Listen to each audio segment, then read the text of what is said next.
Good afternoon, ladies and gentlemen. Welcome to TechGig webinar series, our endeavor to impart techies. We believe that sharing of knowledge is the key to enhance our skills and grow us as professionals. With this principle in mind, we have initiated a series of webinars conducted by industry experts to give you all a crisp insight of various domains. The topic of today's session is Service Virtualization, New Reality in Software Testing, and this is the 26th session in Software Testing series. Our guest speaker today is Mr. Uday Kumar VR, Center of Excellence Head, Performance Engineering, Test Automation and Service Virtualization at Wipro Technologies. Uday has more than 12 years of experience in various facets of performance engineering, SOA testing and service virtualization. He has been an active member in the thought leadership group for service virtualization and performance engineering at Wipro and heads the Center of Excellence. The organization he has worked with the past include Tavern Technologies, LG CNS Global and SunGard. He had been the editor-in-chief for the performance newsletter called Performance Booster and had successfully rolled out 300 plus editions in Wipro and still going. He had been actively designing workshops for upcoming service virtualization practitioners and performance engineers, bringing in experience from various domains like BFSI, telecom, and retail. So without further delay, I introduce you all to our guest speaker. Over to you there. Thank you very much, Mohini. Good evening to everybody. Mohini has explained about my career had been when towards the testing field, particularly in specialized testings like performance testing and engineering, and SOA testing and test automation as well. And of it is what we had been looking at this buzzword called service virtualization. So we were actually looking at in a very quite aggressive manner, and we had been seeing that there have been humongous benefits from the service virtualization.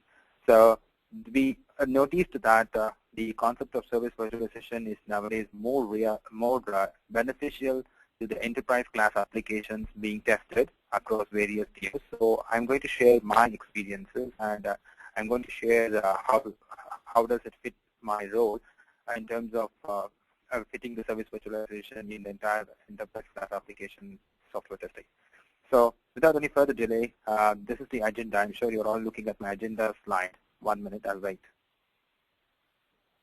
Yeah, those are the contents, few of the topics that I'm going to cover. First thing is why service virtualization and some technical insight into that, and then how do you approach this particular service virtualization from the testing point of view? What kind of testing does it really give the benefit from? And at last, I'm going to touch base on the various tools and technologies that are closely knit with the service virtualization. So that's about it. If you are a software testing engineer and you think that there might not be relevance, which is completely incorrect, we have seen there's a very effective relevance to the software testing. It could even be a functional testing, or an automation testing, or a performance testing as well. So, so this is going to be completely a new dimension for the testing engineer and practitioners. So I would like to probably listen to this topic in a kind of an attentive mode so that you can learn something new concepts, and then later on analyze and see where you fit the service virtualization into your practicing, into your working area. So that's the context and preface I want to set before moving on. All right, I'm moving further. So I'm going to talk about why service virtualization and what are the opportunities where the service virtualization can fit into. So that is where I wanted to talk, for which I have to understand the current as-is scenario with whatever stage it is. So let's discuss a little bit about the problem statement or where we are at the moment. That is the slide which talks about constraints. Yes, look at this. This is the kind of, let's say, enterprise application. It's not a simple application where you have a web app, a web server or a database server or a web app and maybe. Let's say in a typical enterprise, you have various tiers and various blocks and various modules of the entire enterprise application stack. So as you see on the picture, you have, let's assume that you have a legacy application, you have an ERP application talking to legacy, and you have a database, and you also have a mainframe application, let's say. Now, when you start your software testing, I'm sure most of you might have had this problem. One of the tiers may be under construction. The database probably does not have database integrity or do not have the right version of database, or there is a wrong set data, which means you are not able to continue or start the testing. Then there could be actually another tier which is like mainframe, where you do not have access to 24 hours, 24/7, which means this again impacts the software testing.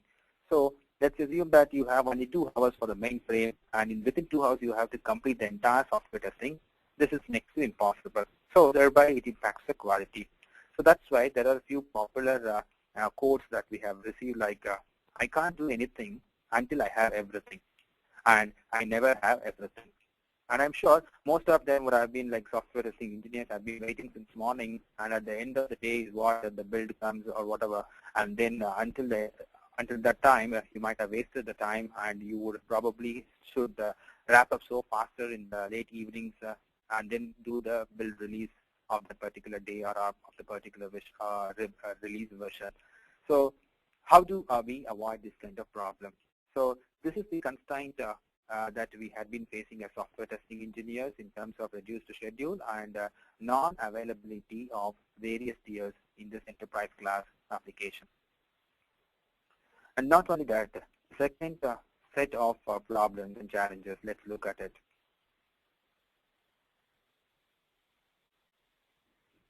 Look at that. I'm sure, having said that there are various tiers of application, you always have a huge set of developers and then pumping as much code possible into your configuration system, like SourceSafe, Microsoft SourceSafe, Visual SourceSafe, or TFS, or WinCVS, or probably Subversion systems. So as and when they keep piling up code in the overnight, and they keep pushing it to the software testing engineer, and eventually it's going to be a nightmare for you to even to test everything integrated. So the testing definitely gets crunched up. The schedule gets crunched up, and I'm sure this is something that we had been talking years together about. No, developer has taken longer time, and we have very less time, and hence it's going to impact the quality. What are we going to do about it? So that is where the bottom right, I have mentioned a kind of a schedule. What's the schedule given to you, and how does the integration testing get lagged up? Again, I want to set the context towards that enterprise class application where there are multiple tiers which will form an end-to-end workflow. So this is another context of which I want to explain the as-is situation, and hence we can realize and we can see the need of what we are going to talk, which is service virtualization. So as we go forward, now let's look at the old world first. So the old world is all about where you get requirements, you get the unit testing done, and you have a big bang approach. All of a sudden you get the entire set of code base, and you have to start doing what is called as functional testing. So what happens is until the code comes out, you don't know what defects are. So all of a sudden, after unit testing, when you get the entire big bang build, you will get multiple number of defects, lots of defects at one shot. So why don't you probably keep finding defects before? So typically, the answer for this kind of question is, why don't you do a code review? Actually, code review is not the right way of actually validating your functionality, your testing, your functionality, or your testing from the end user point of view. It always has to be done from the outside in. So that is the best way, and that's the best practices of the software testing. Just not that there are more unknowns because you don't know, you have very less time, and hence since there are more unknowns, you have a greater risk as well. And since you're going to start as a big bang, you will definitely need to have more software testing engineers, and eventually it's going to be more expensive task for you. So just not a big bang. After that, you do what's called as system testing. Then now, following the system testing, you have the other testings like just a minute, page is getting right. You have given the integration testing, UAT, and you also have the OAT, which is operational acceptance testing. And somewhere somewhere you see also the performance testing, somewhere after some set of system testing done, which overlaps the period of system and UAT, you can see the performance testing. Now, if you closely watch this figure, you have a big bang testing or functional testing. It could even be a system testing or functional testing. Everything starting right next to unit test, which means lots of defects overflew there.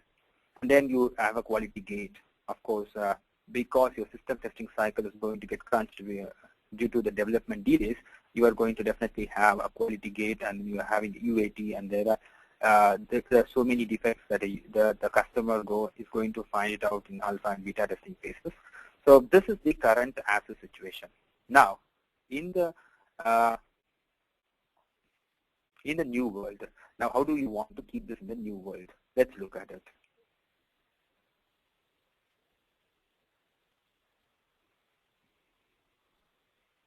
I'm sorry, the UI is actually loading slowly. Kindly bear with me. Now look at that. In the new world, what happens is you have a new concept of what is called as integration testing, which means that, let's say in an enterprise class application, you have at least as many as 15 to 20 tiers. In fact, I know an application which has as many as 125 tiers as well. When I say 125 tiers, I don't mean the real platform or the main platform. Like for example, if I actually, from a browser, if I make a call to web server and it goes to app server and it goes to database server, that's the main platform for me. But if I talk to web server and web server in turn makes a call to a MQ server, message queue server, and that is actually in the branch. So try to picture what I talk. Okay, so let's say you have a main stack at the center, and you have so many other servers on your left and right or top and bottom, like a fishbone you can imagine. And you have MQ servers, you have something like a rules engine, or you have something like a batch functions, which actually comes, very handy for end-to-end flow. Then you need to keep integrating one module with another module, or you will not be possible to do an end-to-end testing if those queue servers are not present, or if those batch servers are not present. So you need to keep doing these kind of end-to-end flow testing, but at the same time, the queue server or a batch job testing server is not present. So how do you do? So that is to answer that question is what we are introducing what's called a service virtualization, and that's where we fit in. So as in when you start doing integration test, an integration test here, I tell again, doing the test in the absence of one particular tier or another tier. So as and when you keep doing integration test for a set of modules, you can also do a performance testing.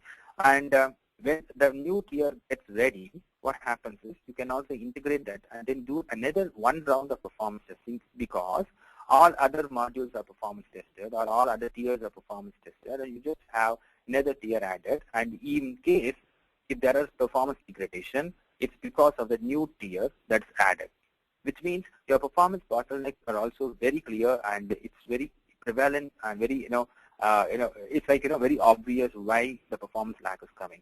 So that way, we have seen the performance testing also, is going to be very much benefited by adopting this concept of service virtualization.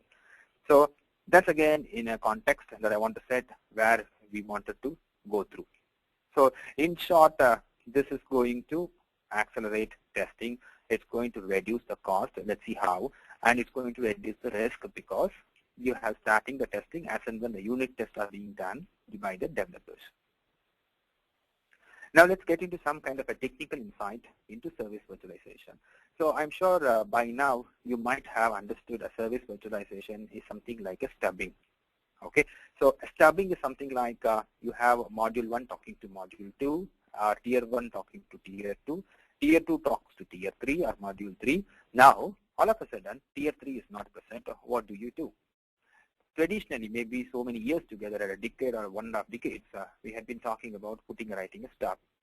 But how were we creating the stubs?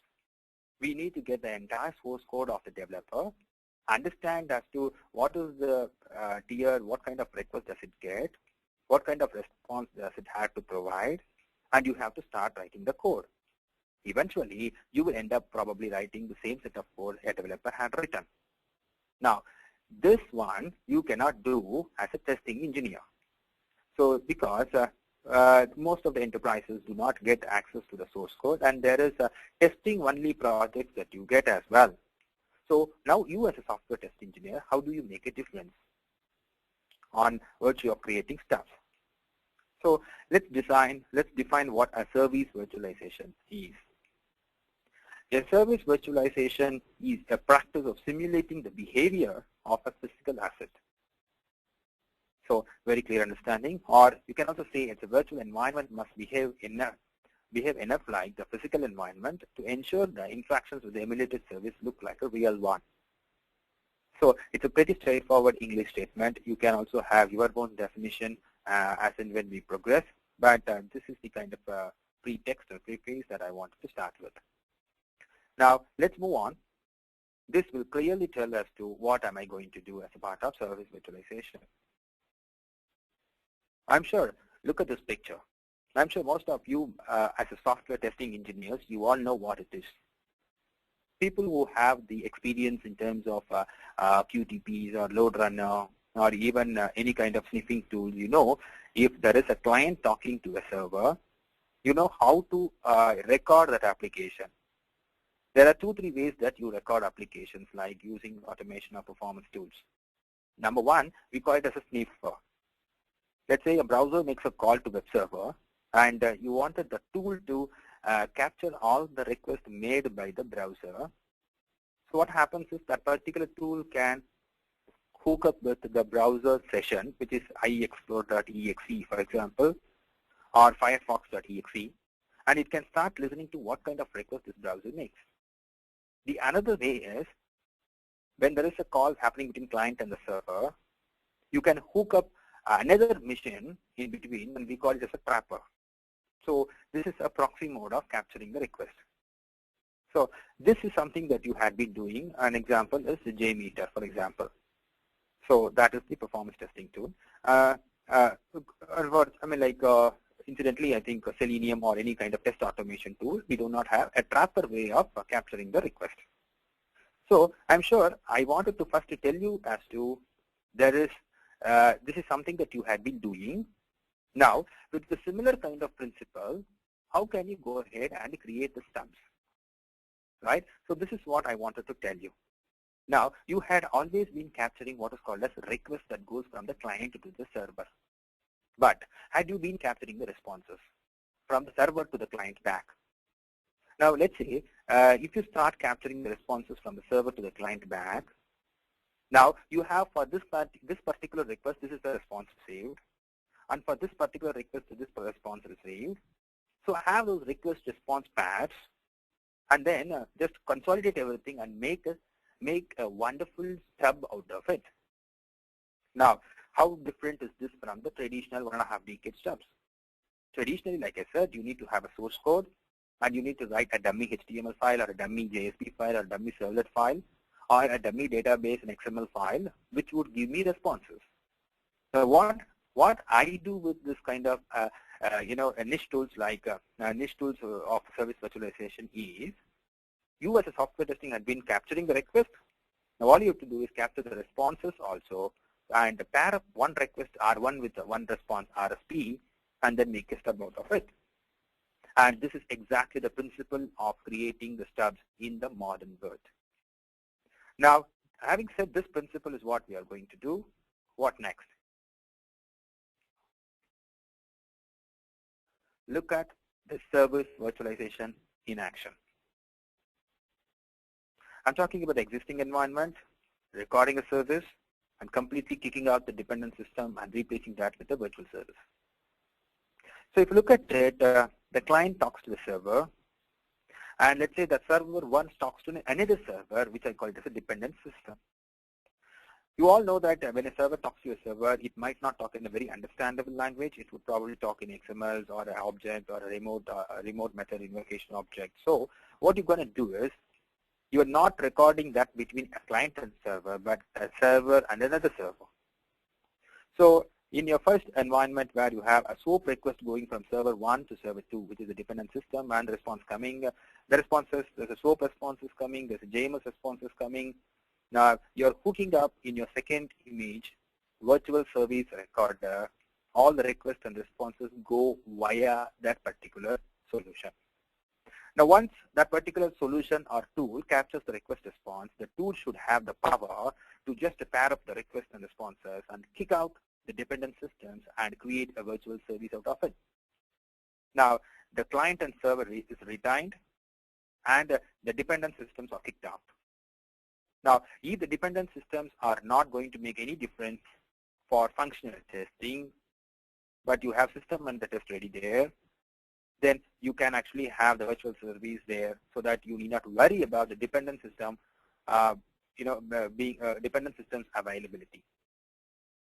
All right. So the SOAP request, why did I put SOAP request was traditionally when the service virtualization was born, it was coming from a SOA systems, service-oriented architecture systems, mission to mission, B2B, business to business. So the calls that were actually happening to different web services, there was more need.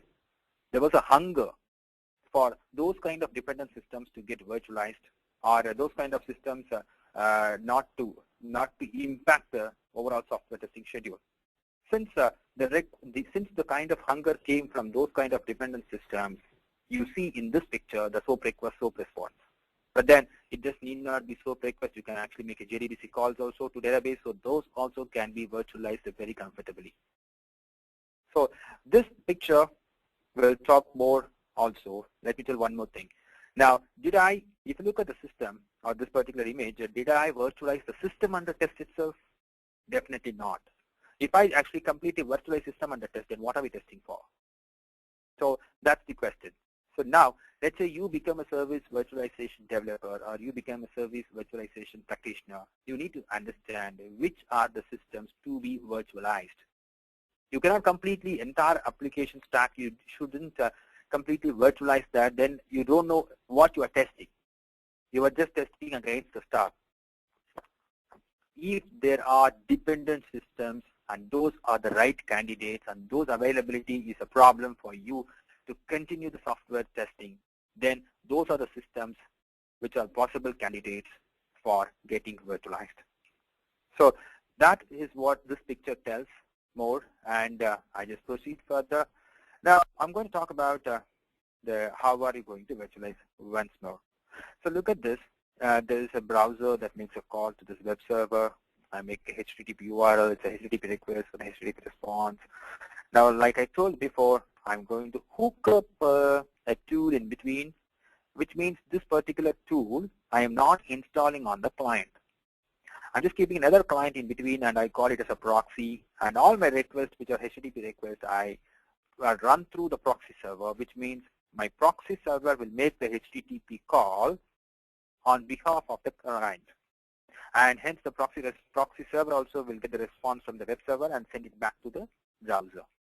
So this is how the application flow. So I told this before, and I am actually now telling the technical words, which is proxy, port, browser, HTTP. And there's a tool in between, which means there are three missions here. One is the client, which has a browser, and another one is the tool, and another one is the web server. Now, if I create a virtual service, what should it do? That's the next question. I want to explain this into three. One, if you write a starboard, a virtual service, it has to listen to a request. Please understand, erstwhile you had been only capturing the request. If you are doing an automation or performance or a SOA testing, now you capture the request and you yourself as a software tester are responsible for sending the response also back. So typically your virtual service had to do predominantly three things. Number one, it has to listen. Number two, after listening to a request, it has to understand the request. It has to do some kind of processing. It need not process like how the developer has written the algorithm. You as a functional tester will know if I send a PNR, what kind of simple interest you have to get. It's very simple. You have to do P by N, PNR by 100. That's the simple interest you want to do. So that's the simple process you wanted to do. You send the request, and as a software testing engineer, you know what kind of response should come and how that response should have come. If the developer would have written the code, they need to declare the variables, they need to create a main class, they need to actually, compile that, and then do kind of is numeric on quite some processing. But you can simply make this kind of process, and just not this algorithm. You can also do different kinds of processes like sending emails or printing reports or retrieve the score, bank credit score, like typically that happens in US, and getting a zip code for a state. You call a web services, and you need to pay for actually getting the zip code for various states. So now you need to process, and then you need to respond as well. So all these three are now getting into your responsibility and your accountability as a software testing engineer if you adopt the service virtualization. So this is what simply I can define the virtual service as. And now I'm going to a little more elaborate on the model of doing this, which is listen, process, respond. How does it boil down to? This is how it boils down. It listens to the request. It selects the response from VS image, which means virtual service image. Now I'm bringing a new keyword here, or a new technical word called VS image. Note this point, VSI otherwise. And it responds as well.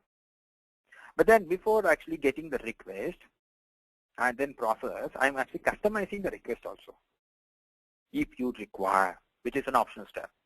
And after selecting the response and sending the response to the browser back, I'm customizing the response also to suit the typical HTML. The client should not understand that the response is coming from some unknown server.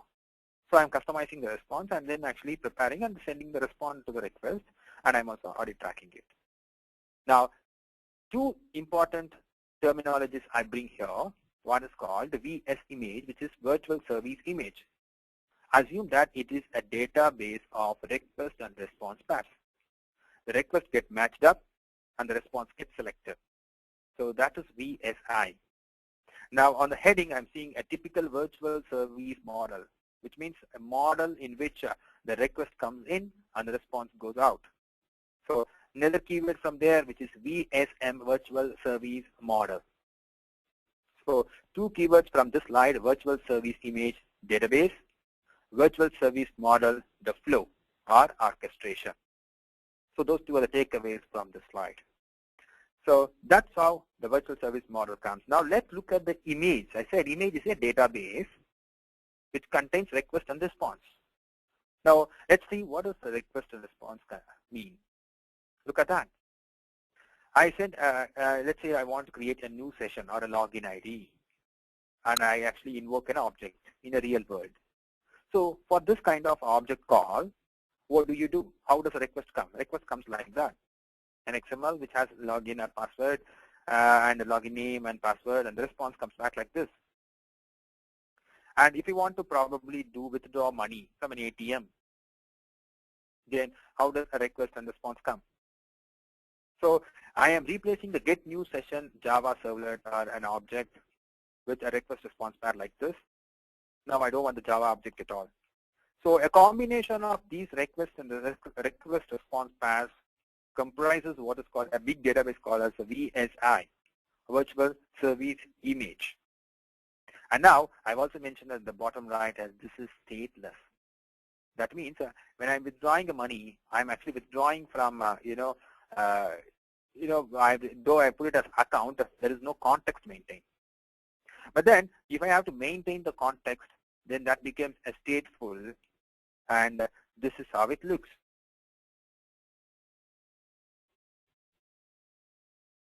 The page is rendering. I'm waiting for that. Yeah. So when you log in, you get a new object. You call get new session, and then you sometimes you get the account and then withdraw money, or you directly withdraw money because the session is already created. So when you send a request call withdraw money, which particular point has to be fired? Whether it should be the one that is immediate or the one that is next to get account. So the selection of a right request response path, do you want it to maintain it as a stateful or stateless is a question. By the way, I might probably get confusing you on stateful, but if you do not understand the slide, that's no problem. So you need to understand just the virtual service image, which is a database of request response paths, which is what I wanted you to understand. And in case if you want to maintain a context, then you go to stateful from stateless, and where you maintain the complete flow also. So these are the two things that I wanted to give more important takeaways. Now let's look at a technical wordings of the service virtualization, which is request and response. Now in the request response pair, now let's discuss about the request itself. So when I make a request, for example, get the pin code of this particular state. That's the operation name. So when I actually ask for that, I need to send the state names. So I need to give a parameter value combination. For example, state name is equal to California. Country is equal to United States. So it has an operation name called, for example, the get pin code or a get zip code, and the name and value combinations are arguments, like state is equal to California, country is equal to United States. So I'm sure you should be able to understand that particular positioning. Now, how does a response look like? A response will definitely have its body, and it might also have metadata, which is name value combination. So it's a pretty straightforward understanding what does a request response mean. So this is what is going to be, like collection of all this is going to be in VSI, Virtual Service Image. One more depth I'm going to show. And I'm going to show in the context of one famous tool in service virtualization, which is CA Lisa, erstwhile called as ITCO Lisa. Now look at the request. So the request top, you need to see at top right, there's a request that we discussed. And you can see in the bottom, you can see the different request data that's been organized. I'll give you some time to observe as well. You have something called as attributes, you have something called metadata, and you have something called arguments. Let's say there is an operation called get user. For example, you need to get the details of a user. So you need to send the login information, right? For example, in this image, I send the login information. Login is equal to Dinesh. You can see that here. And on your bottom left, you see the attributes. If you are familiar with XML notation, you will understand what is attributes. So there could be some attributes going. And there is a metadata that is also going. Now, what does it mean to me? When there is a request coming to this virtual service or a stub, it will try to match the request with this. For example, the request comes saying that get me all the user details of login is equal to Dinesh. Now, if you would have created a virtual service to respond, login is equal to Dinesh, then it will respond. But I wanted a standard response for any get user information. For example, if it says login is equal to Uday, even then take this response and send back. In that case, my request should not have the Dinesh as hard-coded. Anyways, but Dinesh has been hard-coded, but I don't want to consider that. Then what you can do is there's something called magic string, and you check that box. So I am actually completely getting so faster on the Lisa, but I'm just telling about this is how typically the request that comes to the stubs are matched. So only when the request gets matched, I can now select the appropriate response. Now can we look at the response as well? Let's look at it.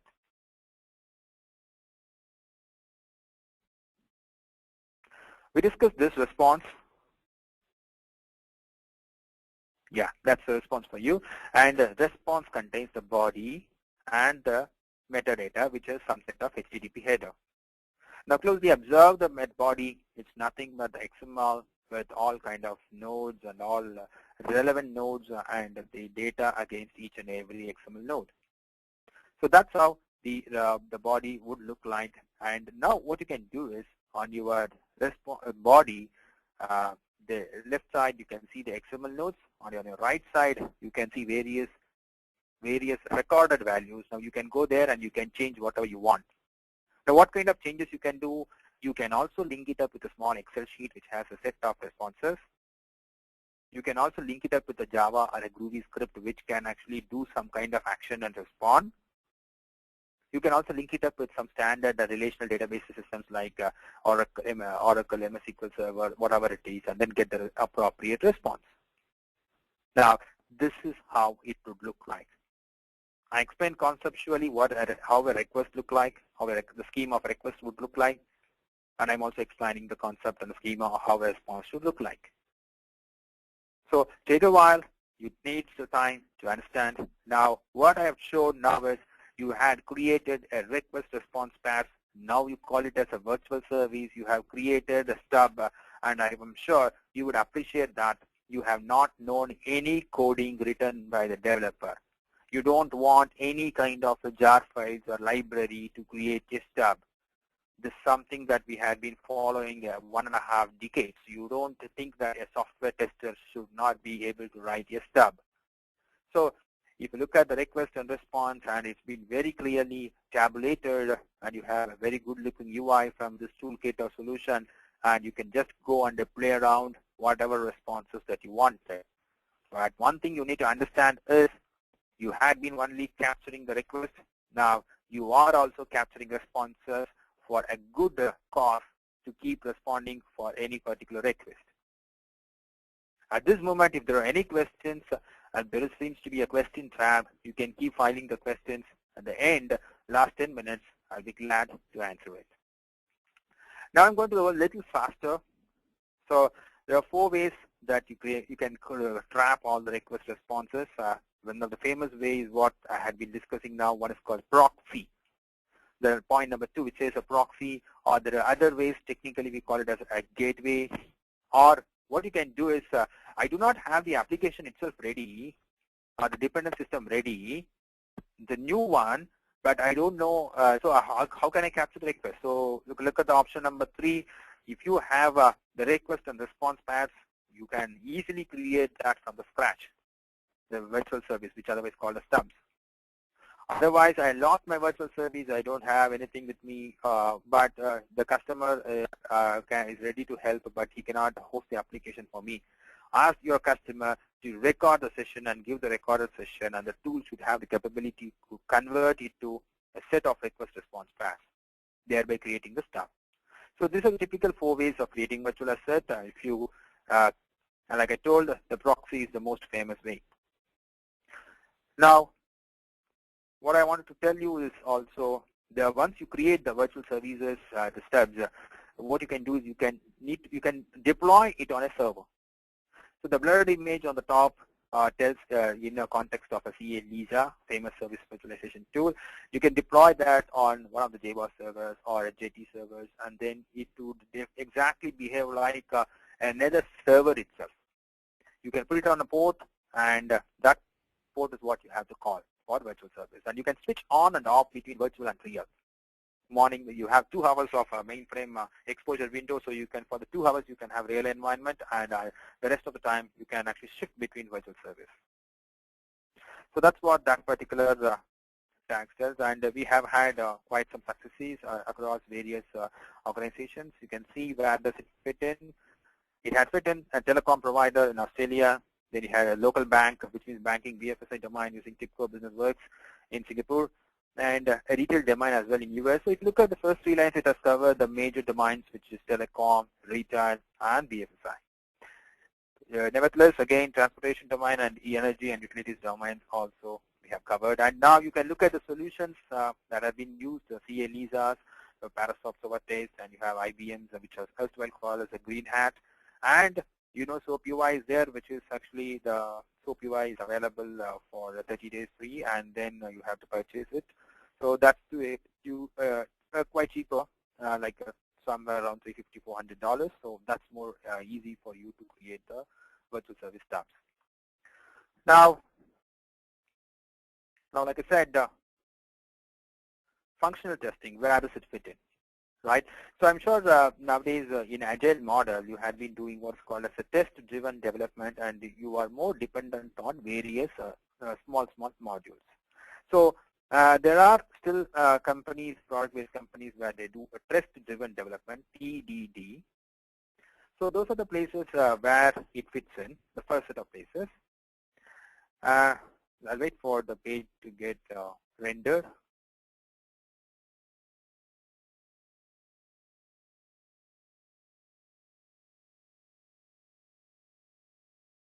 Yes, the page got rendered. I'm very sorry. I'm completely out of my control about the speed. Okay. So test-driven development is a place where you can do parallel testing of various modules, and there's an MBT, the model-based testing, and reality will come. Reality will become. It will become reality from there on. Erstwhile, you had been writing all the test cases. Now people wanted to create your models out of your application, and then from there create the test cases. All right. Now the middle tab is the second place where functional testing practitioners can look at. When you have been testing the component in between, you need to have a dependency on various systems. Developers are probably writing it, or developers are probably, still having things under progress. So you will have to definitely build virtual services for continuing the component testing. So with this, you also have a code coverage. So definitely things like component testing. With that, you as a testing engineer, you have a very good hands-on the code. What to say? People say white box testing, right? So you definitely will have hands-on on that. And the GUI automation or regression testing. Well, it's something like if you need to have develop the automation scripts, but the UI is ready, which means we call it as a wireframe, but the application in itself is not ready. So can I not have the UI working by just having the rest of the application stubbed up? Why do you need to do this? The UI is ready, so if I have something in the back end, I don't, as an automation test script developer, I'm not at this moment looking at the functionality. Rather, I'm looking at the GUI, objects, and etc. So I can probably create a stub and then start developing my automation scripts. So if I start developing my automation scripts, what happens is I'm ready when the actual application is ready, and I can start executing it. So I'm sure with this, the keyword-driven framework or automation framework, whatever you like, you can actually use it. So these are the three different things, places where functional testers, I have particularly seen the good benefits that are coming around.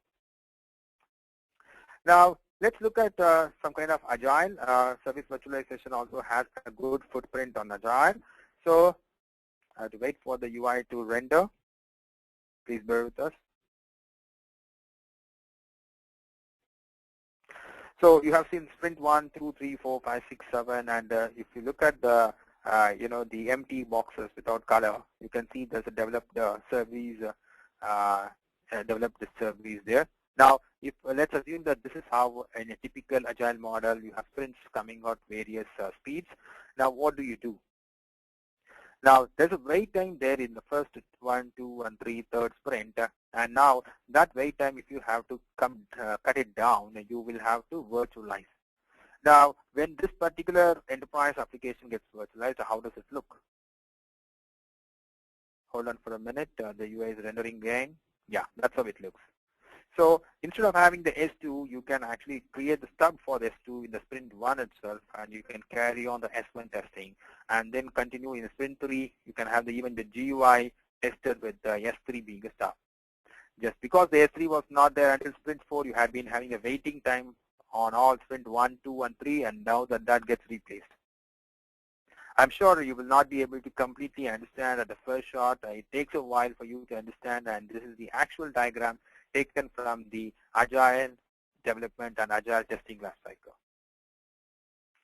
Now, when you virtualize it, what happens now is, hold on, the page is rendering.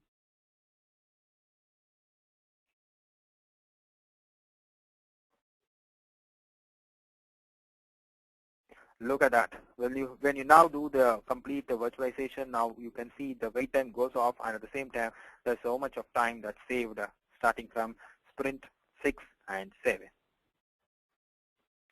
So with this virtual service developed, I can actually save lots of time in the whole of development and testing lifecycle. Of course, you can definitely have a good amount of debates around it. Can we do this? Can we do that? Can we do this? Can we do that? And etc. etc. But then like I said, it's like, I can give an analogy here. It's look this like a meditation class. Only when you believe this concept, you can definitely take it that in a right spirit, and then you can actually, implement that in your workplace. Now, performance testing.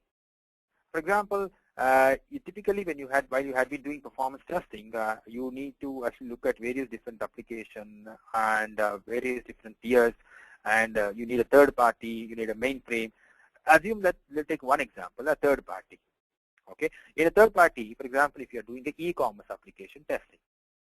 In an e-commerce application testing, you need to call a third party and for doing a payment. So when you make a payment, for every call that you call the third party, for example, PayPal. So when you call the third party guy, for every web services call, they're going to charge you. So if you wanted to do a performance testing at such a heavy load, you are definitely going to pay a lot. So what you can do is look at this diagram. You can see I have in my case, I have actually virtualized a database server. VTest is virtualized. I have actually virtualized a mainframe server, which is not available all the time. And I've also virtualized the credit card, which is the third-party call that they're going to make, that they're going to charge me for every call.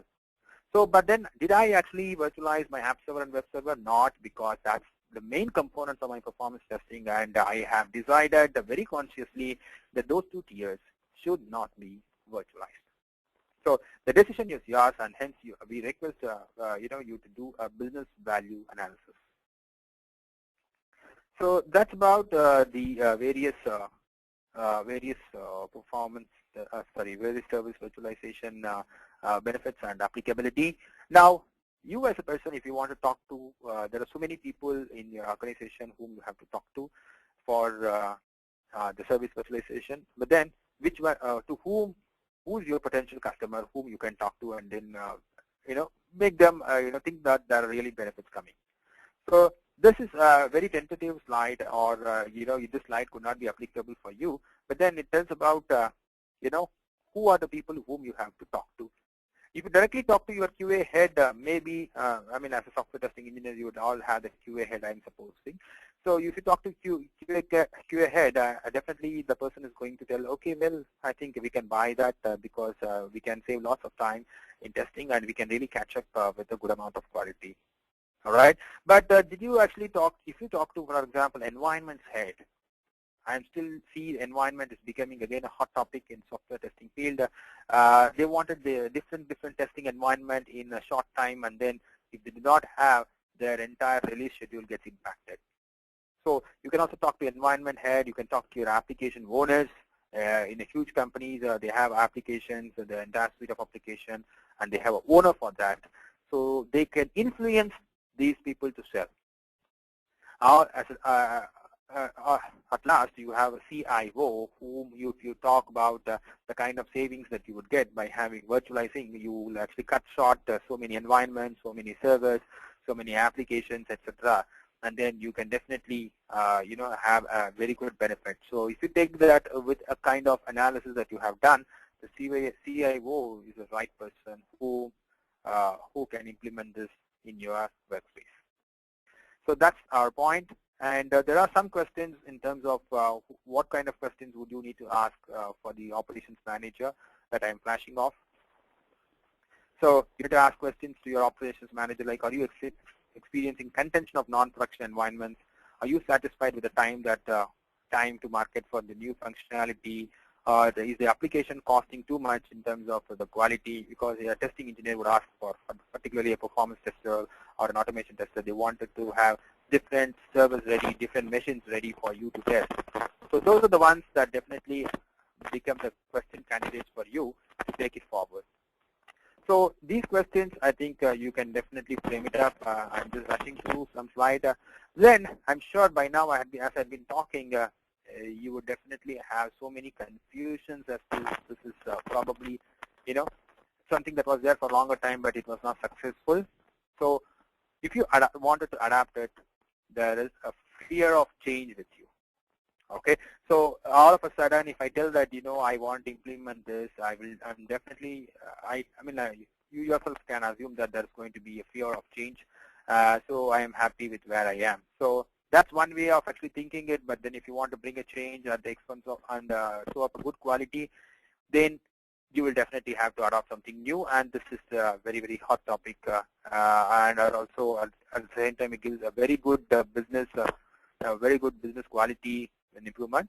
And although at the same time, some people have shown, it's too complex that I'm unable to do.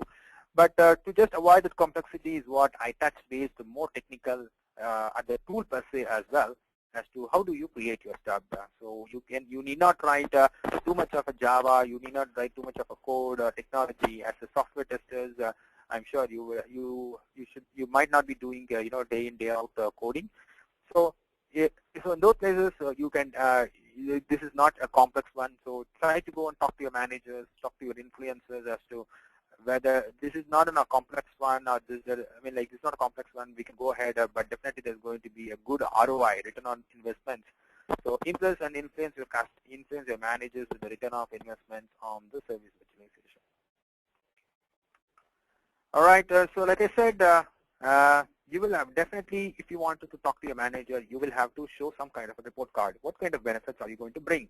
So we urge you to do what's called a PVA, business value assessment, and you're going to provide a report card probably like this. For example, this is a data, very, very 3,000 feet high data. System integration testing, which was planned for 15 weeks, and then 27 weeks was the actual time taken, and then after service virtualization, you planned 15 weeks and it completed in 12 weeks. Okay, so how did you do? You continue doing the testing using what the stubs. Like I said, the stubs should be there only for the dependent system. It cannot be on the mainframe system. Now, user acceptance testing sanity 10-10 was planned and actual before, and now you can plan this for 5 weeks and then you can complete in 4 weeks. So it's just the duration that you are saving as a part of time and money. It is also the quality. So look at the quality. Like I said, you don't do testing only in the big bang approach. You start doing the testing much before. So average number of bugs that we have seen in SIT, which was 8, now you capture more defects now. So look at the defects. The 31 defects is what you find. So assuming this is also one factor that you should put in your report card if you have to win with your manager or with your CIO that service virtualization is really going to bring a good quality in the business. So if you look at it, the infrastructure savings is another important one. So I need not have a huge machine to host an application, or for hosting the stub and virtual services, I just need maybe a desktop class machine. So that infrastructure savings is very good. So I just put some figure there. So if you look at this report card, as much as $265,000 that you save, and hence you have other soft benefits also, faster time to market, and hence you need not worry about the investment of this tool as a whole all the time. And now if you wanted to, that's the report card to impress your manager. A sample one, you can definitely add some more based on your application context. Now, what is the timeline that you can actually start creating these stubs, and what kind of people do you need? You need an architect, you need a consultant, and you need a practice manager, or a manager who can actually moderate the entire stuff. So I've just put typically in our projects it works like a 12-week, which is 3 months, and you have 50% of project manager effort, and then the architect and the consultant, as you see on the picture. So this is a typical timeline you can follow for the service virtualization implementation in your company. So the typical last slide on the tools and technologies. I think there are some viewers who have asked the question. So first thing is like before getting onto the tools, what kind of characteristics should be there in the tool before selecting for the service virtualization? It has to support different kinds of technology, because you don't know when one server talks to another server, they talk in a very, very crude language. And how far you can, what speed you can create different kinds of virtual services. Is it slow or medium fast or fast?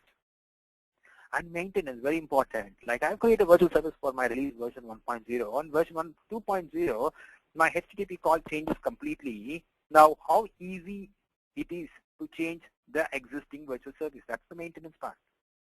Performance testing. So performance testing is something like there are dependent systems. I expect the dependent system to respond in 3 seconds. Now, does your tool have the capability to configure the 3 seconds? That's one of the questions, one of the evaluation criteria in performance testing. Then the environment management, like if I do performance testing and in default the tool is providing a JBoss server, I want to now deploy the virtual service in probably WebLogic or a WebSphere server, which is very robust one. So can I now manage the stubs and environment in a bigger server to just enable the performance testing? You can do it. And integration as well, I have my 5 service virtualization developers developing various operations. At one point of time, I wanted to just mingle everything and make it as a one great stub. So that's integration. And there are other factors as well. And on your right-hand side is what I'm flashing up leading service virtualization tools in the market, which is CA Lisa, as well called as ITCO Lisa, and IBM Green Hat Traditional Service Virtualization, Parasoft Virtualize, and HP has come up with service virtualization of late, maybe a year ago, and it has been prominently supporting the queues and the typical web calls. So that's about the tools and the kind of applicability. Any IT asset most of the times can be virtualized. It could be even the mainframe platforms, different platforms, Oracle, CBS, etc., and SOA protocols, whichever technology you want, you can have it virtualized. And risk solution providers, credit bureau. I'm sure people who are the mortgage domain, you will understand what's Experian, Equifax, and all. Any call that makes Equifax is too expensive now, you can virtualize that. SMS gateway providers and the bill payment service like we told, PayPal, etc., card processing services. You also have teleconference service providers and the travel systems as well. So that's all about a glimpse of what a service virtualization is. Like I wanted to repeat it again. It's a new concept. It's an upcoming concept. It's a hot concept. And it's a relevant concept for most of the software testing engineers. So with that, I would like to take a few questions out here. I'm sure you all had been seeing the question stack. So let me also look through the questions. First question is from Ashima Agarwal. When will the webinar begin? Of course, it has now completed. The second question from Aravind Ramalingam. Do we require the physical dependent systems in the environment 1 while recording? Definitely yes. But then the way of making the virtual services is just not only by recording. As long as you are having the request and response path, the schema of requests and responses, you can go ahead and create a virtual service. That's the answer for this question. And the third question from Sangeeta EK.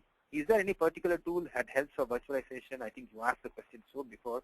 I'm sure you might have seen the answer by now. Like I told, I repeat the answer. The tool is CA Lisa, or you have IBM Green Hat Tester, which is Rational Integration Tester now, and you have Parasoft Virtualize, and you have HP Service Virtualization recently in the market. Can you please elaborate VSI? That's the fourth question from P. Rani. VSI, like I told, is a database of request and response paths. That's it. So if I make a request to this database, the database is VSI. Now the VSI will look at, hey, this is the request coming, and now what response I can give. So it's a collection and combination of request response paths. I hope I have explained in a very, very simple language. Let me know in case if you have any questions offline as well. My email ID is anyway flashed on top, which is uday.kumar@wipro.com. So the next question from Priyanka Mukherjee is, when you say match, does it mean it's matched with VSI? No, no, no. VSI is a huge database. When I say match, the request that is coming to the VSI, that request, it will try to match in the VSI itself. For example, VSI, let's say it has around 85 to 100 request response paths. So when the request comes, the VSI has the responsibility to match that request with this request that it has in the database. And why does it have to do match? So that it selects the right response. Now, how does the match happen? That is the question. Now, when the request is coming like a get user details, that's the operation name. So VSI looks all its database and finds that the get user API or API call is there in the database. Let's say there are four get user calls or requests in the database. Now get user, okay, now it's been matched. get user of user name is equal to what? That's the second match. So a match is an algorithm in VSI world to keep matching a very appropriate request in the database. And that's what match means in VSI. All right. So I hope I have explained it. Again, like I said, if you have any question, Priyanka, you can actually send a mail to me for the email ID flashed on the top. The next question from Hishkesh, last but one question. Is it applicable to ITCO Lisa? I'm not sure what is applicable to ITCO Lisa, but anyway, the Lisa is what from where I have taken the images from. The reference is from there. So ITCO, it's been acquired by CA a year before. Okay. So very important, we have to now rename it as CA Lisa than ITCO Lisa. All right. Again, there's another question from Shantanu Gon. Okay. Well, I wanted to know, is performance testing more appropriate as performance analysis? Load testing can be testing activity under the hood of performance testing, stress testing, etc. If this is true, how will Lisa help me on ROI? I'm not sure whether I have understood the question properly, but I read the question again. Is performance testing more appropriate as performance analysis? Well, I'm not talking about analysis here, but performance testing is important to be conducted. But to conduct the performance testing, there could be many dependent systems which is probably not in the enterprise stack. So should I now stop my performance testing? No. These dependent systems can be stubbed.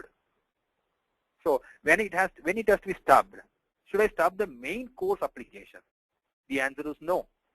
Now, who decides that? It is you. Like I told in one of the figures, I can flash the figure out.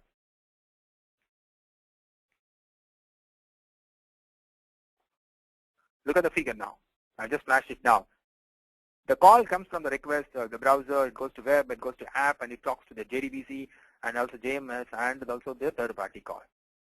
Now, if you look at this figure, I have decided not to, or you cannot, not to virtualize the main course application, main course, which is web and app server. But I'm okay with the JDBC, JMS, and so because it is just a call, and that call I know it's very standard call and it will respond in 3 seconds. So I can configure stubs for JDBC, JMS, and so, but not the web and app. So you need to decide when you do performance testing as to which one you have to stop. So that's I'm hoping answers your question. If I have not answered your question, you can again come back. I'll be happy to rectify my answer as well. So another question from again Sangeeta K as we keep talking. In summary, can we say virtualization helps to act as a third party or a dependent component? It does not act. I wouldn't call it as act, or probably it just replaces. It just it just replaces during its non-availability. So that's how I wanted to put it as answer. Anyway, there's not much of a difference between what you spoke and what I spoke also. Try to frame your own sentences. I'm happy if you are actually understanding the concept. It's all about how you present it to your managers or your influencers so that you can adopt the concept of the service virtualization.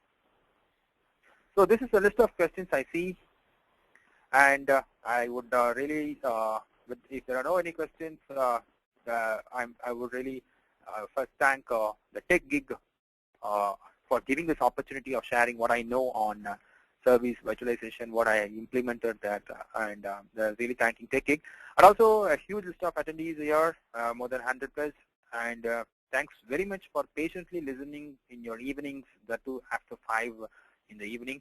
And I'm sure there could be at least a pinch of takeaway from my session, and if it's going to really help you in your course, I would be most happiest person. So that's all about it. Thank you very much again for one and all for giving this opportunity and patiently listening to the new concept. Mohini, are you there? Over to you. Oh, well, thank you so much for the presentation, Uday. Thank you so much for the presentation, Uday. Yeah, I'm done. It was a great session. I'm also thankful to you for answering all the questions which attendees sent. I would also like to thank all our participants for the support in making this webinar a success. The recording of this session would be available on techgig.com by tomorrow. Thank you all. Have a great evening. Thanks, Mohini. Bye-bye.